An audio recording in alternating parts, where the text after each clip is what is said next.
ಬಂಧುಗಳೇ ನಮಸ್ಕಾರ. ಹೆಚ್ಚಿನ ಚಂದ್ರಶೇಖರ್ ಯೂಟ್ಯೂಬ್ ಚಾನಲನ್ನು ಸಬ್ಸ್ಕ್ರೈಬ್ ಮಾಡಿಸಿ ಬೆಲ್ ಬಟನನ್ನು ಪ್ರೆಸ್ ಮಾಡಿ. ಈ ಆಪತ್ತುಗಳನ್ನು ಅವಕಾಶಗಳನ್ನಾಗಿ ಬದಲಾಯಿಸ್ಕೊಳ್ಳೋದ್ರಲ್ಲಿ ಮೋದಿ ನಿಜವಾಗ್ಲೂ ನಿಸ್ಸೀಮರಿ. ಅದೆಂಥದೇ ಆಪತ್ತು ಬರಲಿ, ಒಂದೊಂದ್ಸರಿ ಭಯ ಆಗ್ಬಿಡುತ್ತೆ, ಏನೇನಾಗ್ಬಿಡುತ್ತಪ್ಪ ದೇಶದಲ್ಲಿ, ಏನೇನಾಗ್ಬಿಡುತ್ತೆ ಬಿ ಜೆ ಪಿಗೆ, ಮೋದಿ ಸರ್ಕಾರ ಇದನ್ನು ಹೆಂಗೆ ತಡ್ಕೊಳ್ಳುತ್ತೆ ಅಂತಕ್ಕಂಥ ಒಂದು ಆತಂಕ ಜನಗಳಿಗೆಲ್ಲ ಇದ್ದಾಗಲೂ ಕೂಡ ಅದರಿಂದ ಆಚೆ ಬರೋ ಸಂದರ್ಭದಲ್ಲಿ ಇನ್ನಷ್ಟು ಸ್ಟ್ರಾಂಗ್ ಆಗಿ, ಇನ್ನಷ್ಟು ಪಾಪ್ಯುಲರ್ ಆಗಿ ಹೊರಹೊಮ್ತಾರೆ ಮೋದಿಯವರು. ಅದೇ ಹೇಳಿದ್ದು, ಯಾವುದಾದ್ರೂ ಆಪತ್ತಿರಲಿ, ಯಾವುದಾದ್ರೂ ವಿಪತ್ತು ಬರಲಿ, ಅದನ್ನೇ ಬಳಸ್ಕೊಂಡು, ಅದನ್ನೇ ಮೆಟ್ಲಾಗಿಟ್ಕೊಂಡು ಶಿಖರ ಏರ್ತಕ್ಕಂತಹ ಒಂದು ಚಾಕಚಕ್ಯತೆ ಇದೆಯಲ್ಲ, ಇದು ನಿಜಕ್ಕೂ ಅದ್ಭುತ. ನೋಡಿ, ಜಂಜಿ ಹೋರಾಟ ಅಂತ ಶುರುವಾಯಿತು. ಅದು ಜಂಜಿ ಹೋರಾಟ ಅಲ್ಲ, ನಿಜವಾಗ್ಲೂ ಪಾಪ ಜಂಜಿಗಳಿಗೆ, ಸ್ಟೂಡೆಂಟ್ಗಳಿಗೆ ಯಾಕೆ ಅವಮಾನ ಮಾಡಬೇಕು. ಒಂದಷ್ಟು ಕ್ರಿಮಿನಲ್ಗಳು ಸೇರಿಕೊಂಡು ಜಿಲ್ಲೆ ಹೋರಾಟವನ್ನು ಮಾಡ್ಕೊಂಡೋದ್ರು. ಉದ್ದೇಶ ಸ್ಟೂಡೆಂಟ್ಗಳದ್ದು, ಉದ್ದೇಶ ಜನ್ಸಿ ಇದು. ಆದರೆ ಮಾಡ್ತಿದ್ದವರು ಅದು ಹಿಂದೆ ಇರ್ತಕ್ಕಂಥವ್ರು ಈಗಾಗಲೇ ನಿಮಗೆಲ್ಲರಿಗೂ ಗೊತ್ತಿರ್ತಕ್ಕಂಥದ್ದು. ಇರಲಿ, ಈ ಜಿಲ್ಲೆಗಳ ಹೋರಾಟ ಶುರುವಾದಾಗ ಅದಕ್ಕೆ ಜನ್ಸಿ ಹೋರಾಟ ಅಂತ ಹೇಳಿ ಅದಕ್ಕೊಂದು ಬಣ್ಣ ಕಟ್ಟಿ ಇಡೀ ಯುವ ಸಮೂಹ ಮೋದಿ ಸರ್ಕಾರದ ಎಗನೆಸ್ಟಾಗಿ ನಿಂತ್ಕೊಂಡ್ಬಿಟ್ಟಿದೆ. ಈಗ ಹತ್ತಿರ್ತಕ್ಕಂಥ ದೊಡ್ಡ ಜ್ವಾಲೆ ಆಗೋಗುತ್ತೆ, ನೇಪಾಳ ಆಗೋಗುತ್ತೆ, ಭಾರತ ಶ್ರೀಲಂಕಾ ಆಗೋಗ್ಬಿಡುತ್ತೆ, ಬಾಂಗ್ಲಾ ಆಗೋಗ್ಬಿಡುತ್ತೆ ಅಂತೇಳಿ ಏನು ದೊಡ್ಡ ಕನಸುಗಳನ್ನ ಕಂಡ್ಕೊಂಡ್ಬಿಟ್ರು ಈ ಕಾಂಗ್ರೆಸ್ ಅವರು ಮತ್ತು ವಿರೋಧಿಗಳು. ಒಂದಷ್ಟು ದಿನ ಜಂತರ್ ಮಂತರಲ್ಲಿ ಪ್ರತಿಭಟನೆ ನಡೀತು, ಅದಾದಮೇಲೆ ವಾಂಗ್ಚುಕ್ದು ಉಪವಾಸ ಪ್ರಕ್ರಿಯೆ ನಡೀತು, ಅದಾದಮೇಲೆ 20ನೇ ತಾರೀಕು ಪಾರ್ಲಿಮೆಂಟನ್ನು ಮುತ್ತಿಗೆ ಹಾಕ್ಲಿಕ್ಕೆ ಕೂಡ ಹೊಡೆದ್ರು, ದೊಡ್ಡ ಹಿಂಸಾಚಾರ ಆಯಿತು, ಒಂದಷ್ಟು ಲಾಠಿ ಚಾರ್ಜ್ ಆಯಿತು, ದೊಡ್ಡ ವಿವಾದಗಳು ಸೃಷ್ಟಿಯಾಯಿತು. ರಾಹುಲ್ ಗಾಂಧಿ ಹೋಗಿ ಪ್ರಧಾನಮಂತ್ರಿಗಳ ಮನೆ ಮುಂದೆ ನಾಟಕ ಆಡಿದ್ರು. ಇದೆಲ್ಲ ಹೋಗಿ ಮೀಡಿಯಾದಲ್ಲಂತೂ ಹೆಡ್ಲೈನ್ಸು ದೊಡ್ಡದಾಗಿ ಬಂತು. ಆದರೆ ಅದರಿಂದ ಜನಗಳಿಗೆ ಏನು ಎಫೆಕ್ಟ್ ಆಯಿತು, ಜನಗಳ ಭಾವನೆ ಹೇಗಿತ್ತು, ಆ ಜನಗಳ ಭಾವನೆಯಿಂದ ಬಿ ಜೆ ಪಿಗೆ ಒಳ್ಳೆಯದಾಯ್ತಾ ಅಥವಾ ಕೆಡ್ದಾಯ್ತಾ, ದೇಶಕ್ಕೆ ಒಳ್ಳೆಯದಾಯ್ತಾ ಕೆಡ್ದಾಯ್ತಾ, ಇದು ತುಂಬ ಇಂಪಾರ್ಟೆಂಟ್. ಯಾಕೆ ಅಂತ ಹೇಳಿದ್ರೆ, ಮೀಡಿಯಾ ಹೆಡ್ಲೈನ್ಸಿಂದ ಜನಗಳ ಮನಸ್ಥಿತಿ ನಡೆಯೋದಿಲ್ಲ. ದೇಶವನ್ನು ಕಟ್ತಕ್ಕಂಥವ್ರು, ಅಕಸ್ಮಾತ್ ಅವಶ್ಯಕತೆ ಬಿದ್ದರೆ ಬದಲಾವಣೆ ತರ್ತಕ್ಕಂಥವ್ರು ಜನಗಳ ಮನಸ್ಥಿತಿ. ಮತ್ತೊಮ್ಮೆ ರಿಪೀಟ್ ಮಾಡಿ ಹೇಳ್ತೇನೆ, ಮೀಡಿಯಾ ಹೆಡ್ಲೈನ್ಸಿಂದ ದೇಶದ ಪರಿಸ್ಥಿತಿ ಬದಲಾವಣೆ ಆಗಲ್ಲ. 4 ಜನ ಹೋಗಿ ಎಲ್ಲೋ ಕಿರ್ಚಿದ್ದು ಅದು ದೇಶದ ಕಿರ್ಚಾಟ ಅಲ್ಲ. ನೋಡಿ, ಇವತ್ತು ಕಾಕ್ರೇಜೆಲ್ಲ ಹೋರಾಟ ಆಯಿತು, ಇಷ್ಟೆಲ್ಲ ಹೈಪ್ ಆಯಿತು, ಮೀಡಿಯಾಗಳೆಲ್ಲ ದೊಡ್ಡ ಸುದ್ದಿ ಆಗೋಯ್ತು. ವಾಟ್ ಈಸ್ ದ ರಿಸಲ್ಟ್ ಏನಾಯಿತು ಅದರಿಂದ? ನೀವು ಹೇಳ್ಬೋದು ಧರ್ಮೇಂದ್ರ ಪ್ರಧಾನ್ದು ರಾಜೀನಾಮೆ ತೊಗೊಂಡ್ರು ಅಂತೇಳಿ. ಆ ಥರ ನಾವೇನಾದರೂ ಯೋಚನೆ ಮಾಡಿದ್ರೆ ನಿಜವಾಗ್ಲೂ ನಾವು ದಡ್ಡರಾಗ್ಬಿಡ್ತೀವಿ. ಯಾಕೆ ಗೊತ್ತಾ, ಅದನ್ನು ಕೂಡ ಮೋದಿ ಎಷ್ಟು ಚೆನ್ನಾಗಿ ಬಳಸ್ಕೊಂಡ್ರು ಅಂತ ಹೇಳಿದ್ರೆ, ಧರ್ಮೇಂದ್ರ ಪ್ರಧಾನ್ ಅವರ ರಾಜೀನಾಮೆ ಎಪಿಸೋಡ್ನು ಕೂಡ, ಇದು ಯಾವುದೇ ಹೋರಾಟ ನಡೆದೇ ಇದ್ರೂ ಕೂಡ ಧರ್ಮೇಂದ್ರ ಪ್ರಧಾನ್ ಅವರು ರಾಜೀನಾಮೆ ಕೊಡೋದು ಆಗಲೇ ಫಿಕ್ಸ್ ಆಗೋಗಿತ್ತು. ಅದಕ್ಕೆ ಬೇರೆ ಬೇರೆ ಕಾರಣಗಳು. ಆದರೆ ಯಾವಾಗ ಇದು ಪ್ರತಿಭಟನೆ ಶುರುವಾಯಿತು, ನೀವು ಮತ್ತೊಂದು ಪ್ರಶ್ನೆ ಕೇಳ್ಬೋದು, ಹಾಗಾದ್ರೆ ಪ್ರತಿಭಟನೆ ಇಷ್ಟು ದಿವಸ ಯಾಕೆ ಕೇಳ್ಕೊಂಡು ಹೋದ್ರು? ಫಸ್ಟೇನೆ ಕೊಟ್ಬಿಡ್ಬೋದಾಗಿತ್ತಲ್ಲ. ಫಸ್ಟೇನೆ ಕೊಟ್ಟಿದ್ರೆ ಅದಕ್ಕೊಂದು ಬೆಲೆ ಏರ್ತಾ ಇರಲಿಲ್ಲ. ನೋಡಿ, ಬಾರ್ಗೇನಲ್ಲಿ ಯಾವಾಗಲೂ ಏನಾಗುತ್ತೆ, ನೀವು ನಿಮ್ಮ ಮನೇಲಿರ್ತಕ್ಕಂಥ ಯಾವ್ದಾರ ಒಂದು ಕಾರ್ನ ಸೇಲ್ ಮಾಡಬೇಕು ಅಂತ ಇಟ್ಕೊಳ್ಳಿ, ನೀವೇನು ಮಾಡ್ತೀರಿ? ಬೆಲೆ ಕಡಿಮೆ ಸಿಗ್ತದೆ ಅಂತ ಅನ್ನಿಸ್ದಾಗ, ಇಲ್ಲಲ್ಲ ನಾವು ಮರಲ್ಲ ರೀ, ಮನೇಲಿದ್ದು ಬಿಡಲಿ, ಬೇಕಾದ್ರೆ ನಾವಂತೂ ಸೇಲ್ ಮಾಡೋಕ್ಕೆ ಹೋಗಲ್ಲ ಅಂತೀವಿ. ಆದರೆ ಯಾವಾಗ ಅತಿ ಹೆಚ್ಚು ಬೆಲೆ ಸಿಗುತ್ತೆ ನಾವು ಅದನ್ನು ಸೇಲ್ ಮಾಡ್ತೀವಿ. ಇದು ಈ ರೀತಿಯಾಗಿ ಬಾರ್ಗೇನ್ ನಡೀತಕ್ಕಂಥದ್ದು. ನೀವು ಫಸ್ಟ್ ಡೇನೇ ರಾಜೀನಾಮೆ ತೊಗೊಂಡ್ಬಿಟ್ಟಿದ್ರೆ ಅವ್ರು ಸುಮ್ಮನೆ ಕೂರೋರ. ಅಮಿತ್ ಶಾ ರಾಜೀನಾಮೆ ಬೇಕು ಅನ್ನೋರು, ನಡ್ಡಾ ರಾಜೀನಾಮೆ ಬೇಕು ಅನ್ನೋರು, ಪ್ರಧಾನಮಂತ್ರಿ ರಾಜೀನಾಮೆ ಬೇಕು ಅನ್ನೋರು. ಆದರೆ ಇದನ್ನು ಎಳ್ಕೊಂಡು ಬಂದು ಇಷ್ಟು ದಿನ ಎಳ್ಕೊಂಡು ಬಂದಾಗ ಅವ್ರು ಯಾವುದನ್ನ ಕೇಳಿದ್ರು, ಮುಂಚೆ ಯಾವುದು ಫಿಕ್ಸ್ ಆಗಿ ಎಲ್ಲ ಡಿಸೈಡ್ ಆಗೋಗಿತ್ತಲ್ಲ, ಅದಕ್ಕೆ ನಾವು ತೃಪ್ತಿ ಪಡ್ಕೊಂಡ್ಬಿಟ್ರು. ಪ್ರಧಾನ ರಾಜೀನಾಮೆ ಕೊಟ್ಟರು, ಇಡೀ ಹೋರಾಟ ಮುಗಿದೇ ಹೋಯ್ತು ಅಲ್ಲಿಗೆ. ನೋಡಿ, ಹಾಗಾದರೆ ಈ ಹೋರಾಟದ ರಿಸಲ್ಟ್ ಏನು? ಯಾರು ಗೆದ್ರು, ಯಾರು ಸೋತರು? ಯಾವುದೇ ಹೋರಾಟದ ರಿಸಲ್ಟ್ ಯಾವುದ್ರ ಮೇಲೆ ಡಿಪೆಂಡ್ ಆಗಿರುತ್ತೆ ಅಂತ ಹೇಳಿದ್ರೆ, ಅದು ಹೇಗೆ ಸಮಾಜವನ್ನು ಎಫೆಕ್ಟ್ ಮಾಡುತ್ತೆ, ದೇಶವನ್ನು ಎಫೆಕ್ಟ್ ಮಾಡುತ್ತೆ, ಅಥವಾ ಸರ್ಕಾರವನ್ನು ಎಫೆಕ್ಟ್ ಮಾಡುತ್ತೆ ಅಂತೇಳಿ. ಇದರಲ್ಲೇ ಮೋದಿ ಗೆದ್ದಿದ್ದು. ಜನಗಳ ಮನಸ್ಸನ್ನು ಪರಿವರ್ತನೆ ಮಾಡೋದ್ರಲ್ಲಿ ಮತ್ತಷ್ಟು ಯಶಸ್ವಿ ಆಗೋದ್ರು ಮೋದಿಯವರು, ಬಿಕಾಸ್ ಆಫ್ ದಿಸ್ ಪ್ರೊಟೆಸ್ಟ್. ಈಗ ನೋಡಿ, ಜನಗಳಿಗೆ ಎಷ್ಟು ಆಕ್ರೋಶ ಬಂದ್ಬಿಟ್ಟಿದೆ ಆ ಹೋರಾಟದ ಬಗ್ಗೆ, ಆ ಹೋರಾಟಗಾರರ ಬಗ್ಗೆ ಅಂತ ಹೇಳಿದ್ರೆ. ನೀವು ಅವ್ರು ಯಾರ್ಯಾರೋ ಬಂದು ರೀಲ್ಸ್ಗಳು ಮಾಡಿದ್ರಲ್ಲ, ಮೋದಿಯವ್ರನ್ನೆಲ್ಲ ಬೈಕೊಂಡು, ಅವ್ರ ಪೇರೆಂಟ್ಸ್ಗಳು ಕೆನ್ಕೆನೆಗೆ ಬಾರಿಸ್ತವ್ರೆ ಆ ಹುಡುಗರುಗಳಿಗೆ, ಆ ಮಕ್ಕಳುಗಳಿಗೆ. ಆ ಏರಿಯಾದ ಜನಗಳು ಏನು ಬಾಡಿಗೆ ಮನೇಲಿದ್ದರೆ ಓನರ್ಗಳು ಮನೆ ಬಿಡಿಸಿ ಆಚೆ ಕಡೆ ಕಳಿಸ್ತಾ ಇದ್ದಾರೆ, ನಿಮ್ಮಂಥವ್ರು ನಮ್ಮ ಹತ್ರ ಇರೋದು ಬೇಡ ಅಂತ ಹೇಳಿ. ಮೆಟ್ರೋದಲ್ಲಿ, ಬಸ್ಗಳಲ್ಲಿ ಟ್ರಾವೆಲ್ ಮಾಡೋಕ್ಕಾಗ್ತಿಲ್ಲ ಅವ್ರು ಬಿಡಿ, ಅವರಿಂದ ಅವ್ರ ಫ್ಯಾಮಿಲಿಯವ್ರಿಗೂ ಕೂಡ. ಇಡೀ ಅವರ ಮೊಹಲ್ಲಗಳೇ ಏನು ಅವ್ರ ಏರಿಯಾಗಳಿದ್ದಾವಲ್ಲ, ಎಲ್ಲರೂ ತಿರುಗಿ ಬಿದ್ದುಬಿಟ್ಟವ್ರೆ ಅವ್ರ ಮೇಲೆ. ನೀವು ನೋಡಬೇಕು, ಕ್ಷಮೆ ಕೇಳ್ಕೊಂಡು ಆ ಹುಡುಗಿರು ರೀಲ್ಸ್ ಮಾಡಿ ಹಾಕ್ತಾ ಇರೋದು, ತಪ್ಪಾಗೋಯ್ತು ಅಂತೇಳಿ.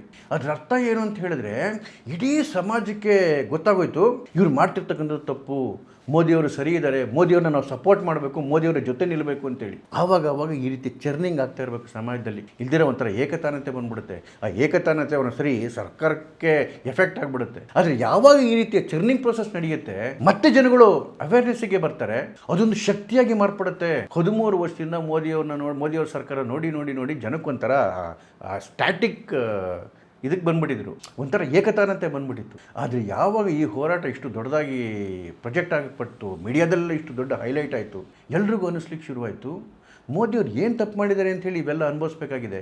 ಈ ಸರ್ಕಾರ ಮಾಡಿರ್ತಕ್ಕಂಥ ತಪ್ಪೇನು? ನೀಟ್ ಪೇಪರ್ ಲೀಕ್ ಆಗಿದ್ದು ಅಕ್ಷಮ್ಯ ಅಪರಾಧ. ಆದರೆ ಅದಕ್ಕೆ ಹಿಂದೆ ಯಾವ ಸರ್ಕಾರಗಳು ತಗೊಳ್ದಿದ್ದಂತಹ ಗಟ್ಟಿ ಸ್ಟೆಪ್ಗಳನ್ನ ತಗೊಂಡಿದ್ದಾರೆ. ಇಮ್ಮಿಡಿಯೇಟ್ ಆಗಿ SIT ಫಾರಂ ಮಾಡಿದ್ರು, ಇಮ್ಮಿಡಿಯೇಟ್ ಆಗಿ CBIನ ಫಾರಂ ಮಾಡಿದ್ರು, ಅನೇಕ ಜನಗಳನ್ನ ತಗೊಂಡೋಗಿ ಒಳಗಡೆಗೆ ತಳ್ಳಿದ್ರು, ಕಠೋರವಾದಂತಹ ಕಾನೂನನ್ನ ತಗೊಂಬಂದರು. ಇನ್ಯಾರನ್ನು ಕನ್ಸಲ್ಲೂ ಕೂಡ ಯೋಚನೆ ಮಾಡಬಾರ್ದು. ಅದು ಯಾರು ಮಾಡಿರೋ ತಪ್ಪು? ಇದನ್ನು ಪೊಲಿಟಿಷಿಯನ್ಸ್ ಮಾಡಿದ ತಪ್ಪಲ್ಲ. ಈ ನೀಟ್ ಪೇಪರ್ ಲೀಕ್ ಆಗೋಣ ಯಾವುದೋ ಒಂದಷ್ಟು ಟೀಚರ್ಸ್ ಮಾಫಿಯಾ ಮತ್ತು ಟ್ಯೂಷನ್ ಮಾಫಿಯಾ ಮಾಡಿದ್ದು ಎಲ್ಲ ಸರ್ಕಾರಗಳಲ್ಲಿ ಎಲ್ಲ ರಾಜ್ಯಗಳಲ್ಲಿ ನಡ್ಕೊಂಡು ಬಂದಿದ್ದೇ ಅದು. ಅದಕ್ಕೆ ಇಡೀ ಮೋದಿ ಸರ್ಕಾರವನ್ನು ಟಾರ್ಗೆಟ್ ಮಾಡಿ ಇಷ್ಟೊಂದು ದೊಡ್ಡ ಹಿಂಸಾಚಾರ ಮಾಡ್ತಾರೆ ಜನಗಳ ಹೆಸರಲ್ಲಿ ಅಂತ ಹೇಳಿದ್ರೆ ಅದು ಸಮಾಜವೇ ಅದು ವಿರುದ್ಧವಾಗಿ ನಿಂತ್ಕೊಂಡ್ಬಿಡ್ತು. ಒಳಗಡೆ ಇದ್ದಂಥ ಆಕ್ರೋಶವನ್ನು ಈ ರೀತಿ ಹೊರಗಡೆ ಹಾಕಿದ್ದು ಸಮಾಜ. ನೋಡಿ, ಪಶ್ಚಿಮ ಬಂಗಾಳದಲ್ಲಿ ಆಗಿದ್ದು ಅದೇನೇ. ಚುನಾವಣೆ, ಮಮತಾ ಬ್ಯಾನರ್ಜಿ ಚುನಾವಣೆ ಸೋಲ್ತಿದ್ದಂಗೆನೇ ಅವರ ಕಾರ್ಯಕರ್ತರ ಮೇಲೆ, ಅವರ ನಾಯಕರುಗಳ ಮೇಲೆ ಹೇಗೆ ಅಟ್ಯಾಕ್ ಮಾಡ್ತು ಸಮಾಜ. ಅದರ BJP ಅವರು ಮಾಡಿದ ಅಟ್ಯಾಕ್ ಅಲ್ಲ. ಅಂದ್ರೆ ಇಷ್ಟು ವರ್ಷ ಅನುಭವಿಸಿದಂತಹ ನೋವು ಒಂದೇ ಸತಿ ಎಕ್ಸ್ಪ್ಲೋಡ್ ಆಯಿತು. ಅದೇ ರೀತಿ ಏನು ಸುಪ್ತವಾಗಿ ಕೂತಿದ್ದಂತಹ ಒಂದು ಏಕತಾನತೆಯಿಂದ ಕೂತಿದ್ದಂತಹ ನಮ್ಮ ಜನಗಳ ಒಂದು ಮನಸ್ಥಿತಿ ಈ ಒಂದು ಅನ್ಯಾಯದ ವಿರುದ್ಧ, ಈ ಒಂದು ಅಕ್ರಮದ ವಿರುದ್ಧ ಸಿಡಿದು ನಿಂತ್ಕೊಂತು. ಜೊತೆಗೆ ಮೋದಿಯವ್ರಿಗೂ ಕೂಡ ಒಂದು ಅವಕಾಶವನ್ನು ಸೃಷ್ಟಿ ಮಾಡ್ತು ಇದು ಜನ್ಜಿಗಳ ಜೊತೆ ನೇರವಾಗಿ ಸಂವಹನವನ್ನು ಶುರು ಮಾಡೋದಕ್ಕೆ. ಹಾಗಂತ ಅವ್ರು ಸಂವಹನ ಮಾಡೇ ಇರಲಿಲ್ವಾ? ಯಾರಾದರೂ ಇಡೀ ಭಾರತದ ಇತಿಹಾಸದಲ್ಲಿ ವಿದ್ಯಾರ್ಥಿಗಳ ಜೊತೆಗೆ, ಜನ್ಜಿ ಸಮೂಹದ ಜೊತೆಗೆ ಅತಿ ಹೆಚ್ಚು ಸಂಪರ್ಕದಲ್ಲಿರ್ತಕ್ಕಂಥವರು ಮೋದಿಯವರು. 2014ರಲ್ಲಿ ಮೊದಲ ಬಾರಿಗೆ ಸೋಷಿಯಲ್ ಮೀಡಿಯಾವನ್ನು ಕೂಡ ಚುನಾವಣೆಗೆ ಉಪಯೋಗಿಸ್ಬೋದು, ರಾಜಕಾರಣಕ್ಕೆ ಉಪಯೋಗಿಸ್ಬೋದು ಅಂತೇಳಿ ಇಡೀ ದೇಶಕ್ಕೆ ಪರಿಚಯ ಮಾಡಿಕೊಟ್ಟಿದೆ ಮೋದಿಯವರು. ಆಗ ಅವನ್ನೆಲ್ಲ ಒಂದು ಅಪಹಾಸ್ಯ ಮಾಡಿದ್ರು, ಇವರು ಒಬಾಮನ ಫಾಲೋ ಮಾಡ್ತಾವ್ರೆ ಅಂತ ಹೇಳಿ. ಆದರೆ ಒಬಾಮ ಕದ್ದಿದ್ದೇನೆ ಮೋದಿಯವರ ಫಾರ್ಮುಲಾವನ್ನು, ಗುಜರಾತ್ ಎಲೆಕ್ಷನಲ್ಲಿ ಮೋದಿಯವರು ಬಳಸಿದ ಫಾರ್ಮುಲಾವನ್ನು. ಏನು ಸೋಷಿಯಲ್ ಮೀಡಿಯಾನ ರಾಜಕಾರಣಕ್ಕೆ ತಗೊಂಡ್ರೆ ಮೋದಿಯವರು, ಅದೇ ಸೋಷಿಯಲ್ ಮೀಡಿಯಾನ ಇಟ್ಕೊಂಡೇನೆ, ಅದೇ ಇಂಟರ್ನೆಟ್ ಇಟ್ಕೊಂಡೇನೆ ಜನ್ಜಿಗಳು ಮುಖ್ಯವಾಹಿನಿಗೆ ಬಂದಿದ್ದು. ಸೊ ಇವತ್ತೇನು ಈ ಜನ್ಜಿಗಳು ಇಷ್ಟೊಂದು ಇಂಟರ್ನೆಟ್ ಯೂಸ್ ಮಾಡ್ತಿದ್ದಾರೆ, ಅದರಿಂದನೇ ಈ ರೀತಿಯಾಗಿ ಪ್ರಖರವಾಗಿ ಮುಂದೆ ಬರ್ತಾ ಇದ್ದಾರೆ. ಇದು ಎಲ್ಲಕ್ಕೂ ಕಾರಣ ಆಗಿದ್ದು ಯಾರು? ಮೋದಿಯವರೇ. ಅದು ಫೇಸ್ಬುಕ್ ಪ್ರಭಾವ ಇರಲಿ, ಟ್ವಿಟರ್ ಪ್ರಭಾವ ಇರಲಿ, ಇನ್ಸ್ಟಾ ಪ್ರಭಾವ ಇರಲಿ, ಎಲ್ಲದಕ್ಕೂ ಕಾರಣೀಭೂತರು ಯಾರು? ಮೋದಿಯವರು. ಇವತ್ತು ಬೇರೆ ಬೇರೆ ದೇಶದಲ್ಲಿ 1 GB ₹100 ಖರ್ಚು ಮಾಡಬೇಕು, ಭಾರತದಲ್ಲಿ 50 ಪೈಸೆ ₹1 ಸಿಗೋ ಹಾಗಾಗಿ ಎಲ್ಲ ವಿದ್ಯಾರ್ಥಿಗಳು, ಎಲ್ಲ ಯುವಕರು, ಎಲ್ಲರೂ ಅದನ್ನ ಯಥೇಚ್ಛವಾಗಿ ಯೂಸ್ ಮಾಡ್ತಕ್ಕಂಥ ವ್ಯವಸ್ಥೆ ಮಾಡಿಕೊಟ್ಟಿದ್ದೆ ಇದೇ ಮೋದಿಯವರು. ಇವತ್ತು ಈ ಭಾರತದ ಯುವಕರು ಜನ್ಜಿ ಆಗಿದ್ದಕ್ಕೆ ಕಾರಣ ಯಾರು? ಇದೇ ಮೋದಿಯವರು. ಇವತ್ತು ಕೂಡ ಯಾರಾದರೂ ಸೋಷಿಯಲ್ ಮೀಡಿಯಾನ ಅತ್ಯಂತ ಸಮರ್ಥವಾಗಿ ಯೂಸ್ ಮಾಡ್ತಾ ಇದ್ದಾರೆ ಅಂತ ಹೇಳಿದ್ರೆ ಅಫ್ಕೋರ್ಸ್ ಅದು ಮೋದಿಯವರೇನೆ. ಯಾವ ಇನ್ಸ್ಟಾಗ್ರಾಮ್ ಮುಖಾಂತರನೇ ಈ ಜಿಲ್ಲೆಗಳು ಒಂದಷ್ಟು ಹೋರಾಟವನ್ನು ಶುರು ಮಾಡಲಿಕ್ಕೆ ಕಾರಣ ಆಯಿತು. ಅದಕ್ಕೆ ಬೇರೆ ಬೇರೆ ಶಕ್ತಿಗಳೆಲ್ಲ ಸೇರಿಕೊಂಡು ಅದು ಬೇರೆ ಪ್ರಶ್ನೆ. ಅದೇ ಇನ್ಸ್ಟಾಗ್ರಾಮ್ನ ಮೈದಾನದಲ್ಲಿ ಮೋದಿಯವರು ಬಂದು ಬ್ಯಾಟಿಂಗ್ ಸ್ಟಾರ್ಟ್ ಮಾಡಿದ್ರು. ಕೋಟಿಗಟ್ಟಲೆ ವ್ಯೂಸು, ಪ್ರತಿ ವಿಡಿಯೋಗೂ ಲಕ್ಷಗಟ್ಟಲೆ ಫಾಲೋವರ್ಸ್ ಆಗ್ತಾ ಇದ್ದಾರೆ. ಅವರಿಗೆ ವಿದ್ಯಾರ್ಥಿಗಳ ಜೊತೆ ಮಾತಾಡಬೇಕು ಅನ್ನಿಸ್ದಾಗೆಲ್ಲ ಬಂದು ವಿಡಿಯೋ ಮಾಡ್ತಾರೆ. ಜನ್ಜಿಗಳ ಜೊತೆ ನೇರ ಸಂಪರ್ಕ ಇನ್ನೂ ಗಟ್ಟಿಯಾಗಿ ಹೋಗಿದೆ. ಇವತ್ತು ಇಡೀ ಇನ್ಸ್ಟಾಗ್ರಾಮ್ ಮೈದಾನವನ್ನು ಆಳ್ತಾ ಇರ್ತಕ್ಕಂಥದ್ದು ಮೋದಿಯವರು. ಮಿಲಿಯನ್ ಗಟ್ಟಲೆ ಫಾಲೋವರ್ಸು, ಮಿಲಿಯನ್ ಗಟ್ಟಲೆ ಜನ್ಜಿಗಳು ಇವತ್ತು ಇವ್ರ ಫಾಲೋವರ್ಸು. ಇಡೀ ಏನು ಅಷ್ಟು ದೊಡ್ಡ ಹೋರಾಟ ಮಾಡಿದ್ವಿ ಅಂತೇಳಿ ಮೀಡಿಯಾ ಹೈಪ್ ತಗೊಂಡ್ರಲ್ಲ ಕಾಕ್ರೋಚ್ಗಳು, ಅದು ಒಟ್ಟು ಇದ್ದಿದ್ದೇನೆ 6,000ದಿಂದ 7,000 ಜನ ಅವತ್ತು ಆ ಹೋರಾಟದಲ್ಲಿ ಪಾರ್ಲಿಮೆಂಟ್ ಮುತ್ತಿಗೆನಲ್ಲಿ. ಅದರ ಹತ್ರ 5,000 ಜನ ಕ್ರಿಮಿನಲ್ಗಳೇ ಇದ್ದರು, ಅದು ಬೇರೆ ಪ್ರಶ್ನೆ. ಆದರೆ ಇವತ್ತು ಮೋದಿಯವರ ಒಂದು ಮಾತಿಗೆ ಮಿಲಿಯನ್ ಗಟ್ಟಲೆ ಜನ್ಜಿಗಳು ಉತ್ತರ ಕೊಡ್ತಾ ಇದ್ದಾರೆ.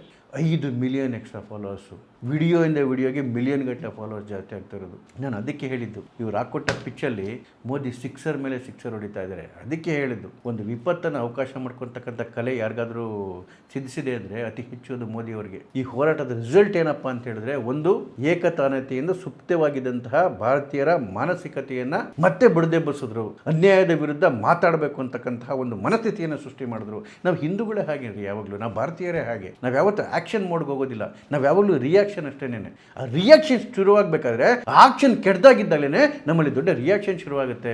ಆ ರಿಯಾಕ್ಷನ್ಗೆ ಇಂಬು ಕೊಟ್ಟಿದ್ದು ಮೋದಿಯವರ ಈ ಕಾರ್ಯ. ಇದು ಎಷ್ಟು ದೊಡ್ಡ ಎಫೆಕ್ಟ್ ಹೊಡೆಯುತ್ತೆ ಅಂತೇಳಿ ಮುಂದೆ ಬರ್ತಿರ್ತಕ್ಕಂಥ UP ಚುನಾವಣೆಯಲ್ಲಿ, ಪಂಜಾಬ್ ಚುನಾವಣೆಯಲ್ಲಿ ನೋಡ್ಬೋದು.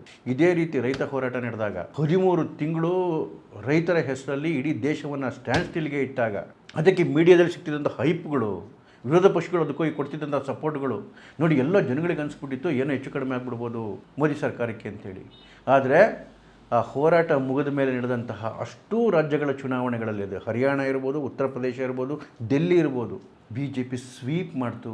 ಯಾಕೆ ಅಂತ ಹೇಳಿದ್ರೆ ಅಲ್ಲಿನ ಜನಗಳಿಗೆ ಮುಖವಾಡದಷ್ಟು ಬಂದಂತಹ ಕಿಡಿಗೇಡು ಮಾಡಿದಂತಹ ಅನಾಹುತಗಳು, ಜನ ರೊಚ್ಚಿಗೆದ್ದು ಬಿಟ್ಟಿದ್ರು, ರೈತರುಗಳು ಕೂಡ ರೊಚ್ಚಿಗೆದ್ದು ಬಿಟ್ಟಿದ್ರು. ಅದನ್ನ ರಿಸಲ್ಟ್ ಅಲ್ಲಿ ತೋರಿಸಿದ್ರು, ಕಾಂಗ್ರೆಸ್ ಧೂಳಿಪಟ ಆಗೋಯ್ತು. ಈವನ್ ಯಾರು ಆ ರೈತ ಮುಖಂಡರು ಅಂತೇಳಿ ನಿಂತ್ಕೊಂಡಿದ್ರಲ್ಲ, ಡಿಪಾಸಿಟ್ ಇಲ್ದಂಗೆ ಹೊರಟೋದ್ರು, ಡಿಪಾಸಿಟ್ ಇಲ್ದಂಗೆ ಸುಣ್ಣ ಆಗೋದ್ರು. ಇದೇ ಕಾಕ್ರೋಚ್ಗಳ ರೂಪದಲ್ಲಿ ಮುಖವಾಡದಲ್ಲಿ ಇವತ್ತು ಸಮಾಜದ ಮುಂದೆ ನಿಂತಿದ್ದಾರಲ್ಲ, ಇವ್ರ ಗತಿ ಏನಾಗುತ್ತೆ ನೋಡಿ. ಜನ ಎಲ್ಲವನ್ನು ಅಬ್ಸರ್ವ್ ಮಾಡ್ತಾ ಇರ್ತಾರೆ, ಆ್ಯಕ್ಷನ್ ಮೋಡ್ಗೋಗಲ್ಲ, ಬಟ್ ರಿಯಾಕ್ಷನ್ ಮಾತ್ರ ಜೋರಾಗೆ ಕೊಡ್ತಾರೆ. ನಮಸ್ಕಾರ.